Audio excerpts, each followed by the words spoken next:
Today we're going to be learning about a concept called the margin of error. Before we get to the lesson, what I need you to do is to just read this news story. I realize it's a little bit out of date, but it still has the information that we need. So just take a few minutes. I'll scroll down. If you need to press pause at some point in time to read, it's only one page. So just take some time, read this news article, and then we'll talk about it. So this is about after the ice storm of January in 2014. Rob Ford, who was the mayor at the time, his approval rating went up 5% based on how he handled the ice storm. All right, so start reading right here.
So what we're going to focus on is this last paragraph right here.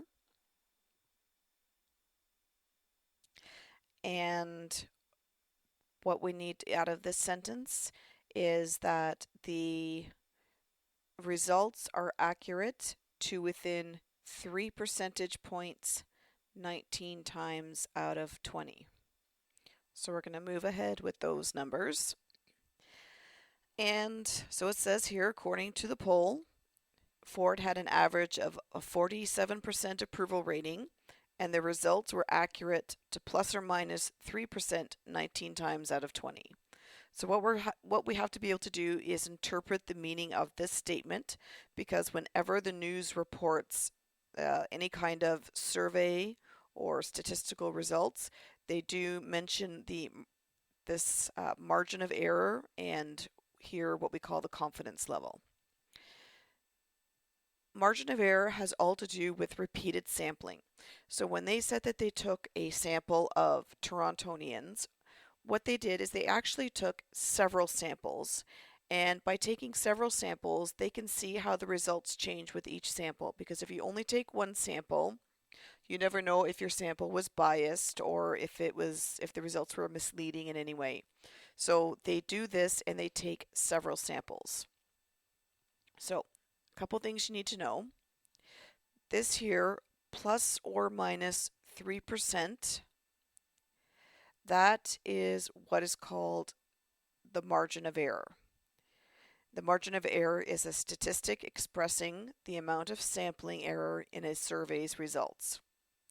So what this is saying is that the average was 47%, but based on the repeated samplings, that average could have been as low as, if we take 47 and subtract the 3, it could have been as low as 44% in some of the samples.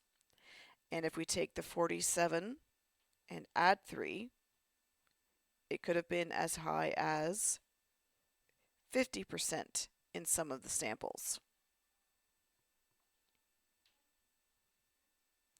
So that's your margin of error. So the plus or minus 3% is the margin of error. So even though their first sample they were saying had an average of 47%, the repeated sampling could have shown that it could have been as low as 44% and as high as 50%. This range here from 44 to 50% is called the confidence interval.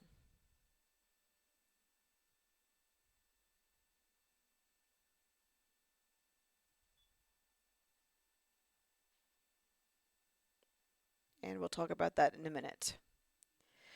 This 19 times out of 20 is what is called the confidence level.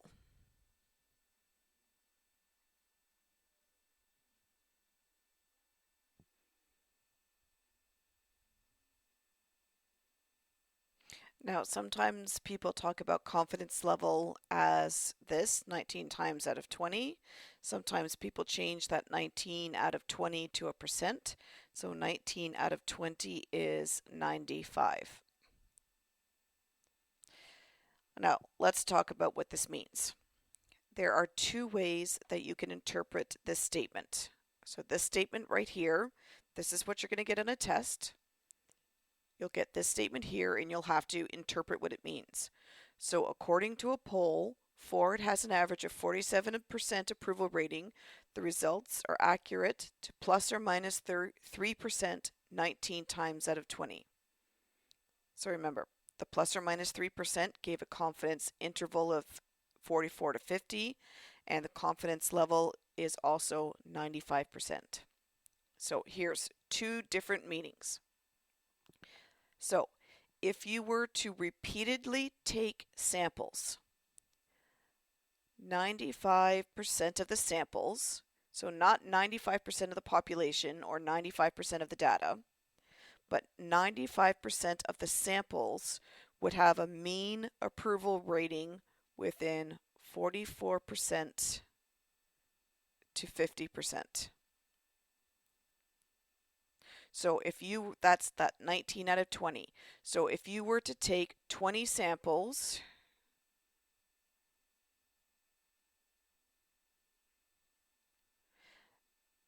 nineteen of them, 19 out of the 20 would have an average between 44 to 50%. So you have to be careful. It's not 95% of the data. It's 95% of repeated samples would have an average between 44 to 50%. This 20th sample might have an average of 52% or 43%, something not in that confidence interval. Another way this can be interpreted is we can be 95% certain that if they took a census and asked the entire Toronto population, the mean approval rating of the population would be within 44 to 50%. Because if you remember from the article, there was only just over 1,100 people in the survey. So this just gives you an idea that if they took a census and asked every voting person, so that's people over 18 in Toronto, took everybody in the population, then they could be 95% certain that the average would be within 44 to 50%. So that's the meaning. And that's where the margin of error, the confidence interval, and the confidence level all play together. And it all has to do with repeated sampling. That's the main thing. So right here, it has to do with repeated sampling. Now, confidence levels are typically 95%. So they usually use 19 out of 20. But other confidence levels could be as low as 90%, and they could be as high as 99%. It just depends on how confident they want to be in their data. and how confident they want to be on their data depends on how important the survey is. So if you have a larger margin of error, then the more confidence one should have that the poll's results are close to the true figures. So if you widen the margin of error, so if you had plus or minus 5% or plus or minus 7%, you would probably have a higher confidence level. If you made a smaller margin of error, so if you only wanted a plus or minus 1%, what you'd have to do is lower the confidence level. So you'd have to be less confident that the results would be within that confidence interval. The other thing too is a larger sample size will produce a smaller margin of error. So if you take a look at this graph, and you have to look here, the margin of error, instead of the numbers increasing from left to right because the y scale is on this side, it's decreasing. So if you have a higher sample size, and we've learned from previous lessons, anytime you have more data, you have more accuracy. So a higher sample size can result in a smaller margin of error. A lower sample size would result in a higher margin of error.